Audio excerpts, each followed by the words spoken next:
আজকে আমি আব্রাহিম এক্সের একটা অ্যামেজিং বইয়ের কথা বলবো, যেটা হচ্ছে আস্ক অ্যান্ড রিসিভ। এই বইয়ের মধ্যে তিনি বলেছেন, যখন তুমি নিজের ডিজায়ার লাইফটাকে, নিজের ডিজায়ার রাদার ইউ সে নিজের ডিজায়ার জবটাকে ম্যানিফেস্ট করতে চাও, সবার আগে কিন্তু তোমাকে নিজেকে ম্যানিফেস্ট করতে হবে। তুমি যখন নিজেকে দামি মনে করবে না, আব্রাহিম এক্স এই বইতে বলেছেন, তুমি জবের পিছনে না ছুটে, তুমি কাজের পিছনে না ছুটে নিজেকে প্রিসিয়াস বানাও, নিজেকে এক্সপেন্সিভ বানাও।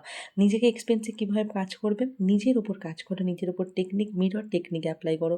নিজেকে বারবার রাইটিং দিয়ে লেখো যে আই এম এক্সপেন্সিভ, আমি অনেক দামি, আমি মূল্যবান, I am precious, I am living an amazing life, I am living an luxurious life.